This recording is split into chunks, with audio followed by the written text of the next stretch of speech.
တော့နော် Frenchie ပေါ့သူ့နာမည်လေးက Yuri အမလေးအသက်ကတော့တစ်နှစ်နဲ့8လရှိဟုတ်ကျွန်တော် puppy လေးတွေဆိုတော့ဒီလိုမျိုးအဲ့ French Bull တော့ကျွန်တော်အကြိုက်ဆုံးပဲပေါ့နော်အကောင်အကြီးမျိုးစားတွေမှာဆိုတော့အဲ့ဒီ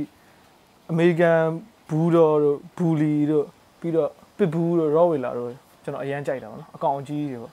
ဒီလိုအသေးလေးတွေဆိုတော့ဒီ Frenchie Bull တော့ကျွန်တော် favorite ဟိုလေတရိတ်ဆန်နေတဲ့မှာဒီခွေးကလူနဲ့အရင်နှီးဆုံးလို့ပြောလို့ရလူနဲ့လည်းအဲ့လိုမျိုးစိတ်ချင်းပေါ့နော်ချိတ်ဆက်မှုကလူနဲ့တော်တော်နီးကပ်ပြီးနည်းနည်းထွေးထွေးရှိတာပေါ့နော်ဟိုဒီတခင်ရဲ့မျက်နှာကိုလည်းသူတို့ကအမြဲတမ်းအရေးတကြီးကြီးနဲ့အမြဲတမ်းကြီးတဲ့အမျိုးအစားပေါ့နော်ခွေးဆိုတာအဲ့တော့ကျွန်တော်တို့ပြောရရင်တော့ဒီတရိတ်ဆန်နေတဲ့မှာခွေးကိုအရန်အချက်တယ်ဟောနွေးထွေးမှုလည်းရှိတယ်တယောက်နဲ့တယောက်အဲ့လိုမျိုးပို့ပြီးတော့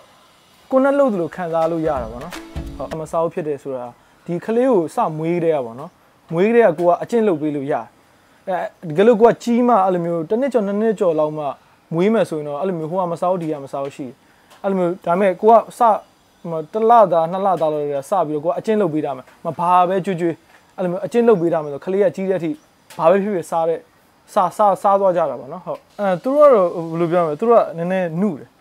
ပြီးတော့လူအရမ်းရှင်တယ်နှုတယ်ပေါ့အစားတော့ဟိုတိတယ်တယ်သူကကျွေးတဲ့အချိန်တိုင်းစားဘာကျွေးစားဒါပေမဲ့မနက်ပိုင်းဆိုရင်သူကအဲ့လိုမျိုးအစာကြောက်စားတယ်နေ့လယ်နဲ့ညဆိုရင်တော့အဲ့လိုဒီကျွန်တော်ထမင်းနဲ့ဟင်းနဲ့ကိုအဓိကစားတာပေါ့နော်ပြီးတော့အသီးနှံလည်းသူအရန်ကြိုက်သူတို့လေးဒီ French Bulldog อ่ะเนาะ French Bulldog အမျိုးအစားသူတို့ကဘယ်သူပဲဖြစ်သူတို့အဲ့လိုမျိုးကြိုက်တယ်တွေမရှိဘူးအရန်လူတွေနဲ့ဟိုဘယ်လိုအသေးလေးငယ်တယ်သူတို့ကအသေးလေးငယ်တယ်ဆိုတော့အရန်ဟိုဘယ်လိုပြောမလဲလူအရန်ခင်တွေ့တာပေါ့နော်အရန်တက်ရုံးစင်နဲ့ကြည့်တယ်ဒီကောင်လေးတွေပြီးတော့အရန်ဆော့ဟောနဲ့အရန်ဆော့ပြီးတော့အဲ့လိုမျိုးလမ်းလျှောက်ရတာလည်းအရန်ကြိုက်ကြိုက်တာတော့ဒီကောင်လေးကတိတ်ကြိုက်တဲ့အမျိုးအစားမဟုတ်ဘူးသူ့ကိုအဲ့လိုလှလို့မွေးလိုက်တယ်ပြီးတော့မှခွေးကနေမကောင်းလို့ဘာဖြစ်လို့စွန့်ပြစ်ရဆိုတော့ဒါခွေးကိုတကယ်မချစ်တတ်တဲ့လူဒါတန်ရုံးစင်မရှိတဲ့လူလို့တတ်မှတ်လို့ရတယ်တချို့အဲ့လိုမျိုးတွေလည်းကျွန်တော်တွေ့ရတယ်ဗျအဲ့ဒါဒါတော်တော်စိတ်မကောင်းစရာပေါ့တကယ်နဲ့ခွေးကိုချစ်တတ်တဲ့လူဆိုရင်ဒီလိုမျိုးလုံးစရာအကြောင်းမရှိဘူးကိုကဒီချစ်လို့မွေးပြီးွားပြီဆိုတော့မှဒီခွေးကိုဘယ်လိုပဲဖြစ်ဖြစ်ဗျာကိုအဆုံးကနိုင်နေမွေးရမှာပဲပြီးတော့ဒီခွေးလေးတွေဆိုတာလဲဒီလူနဲ့မတူဆိုတော့သူတို့မွေးလိုက်ပြီဆိုရင်သူတို့ခလေးလေးတယောက်လိုပဲမွေးတဲ့ကနေသူတို့အသက်ကြီးတဲ့အထိကိုသူတို့အစားဆုံးအဲ့လိုမျိုးကျွန်တော်တို့ခလေးမွေးလိုပဲပေါ့နော်အဲ့လိုမျိုးအစားဆုံးလုပ်ပေးရတာပေါ့အဲ့တော့ကိုကမွေးဖို့ဆုံးဖြတ်ထားပြီဆိုရင်တော့အဲ့လိုမျိုးတော့ကျွန်တော်တို့မလုပ်စေချင်ဘူးပေါ့နော်တခါလေပေါ့နော်လူတွေမှာအဲ့လိုမျိုးအထီးကျန်တဲ့အချိန်ကာလတွေရှိတ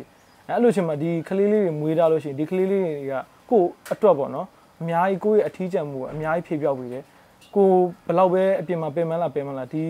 ခလေးတွေနဲ့တွေ့တဲ့အချိန်ကျရင်ကိုပင်မသမျှအားလုံးကွယ်ပြောက်သွားတာပေါ့နော်ခွေးတွေမွေးမယ်ဆိုရင်အရင်တော့ကိုစဉ်းစားမှာကိုဒီခလေးအတွက်အချိန်ပေးနိုင်လားပေါ့နော်ပြီးတော့တကယ်ရော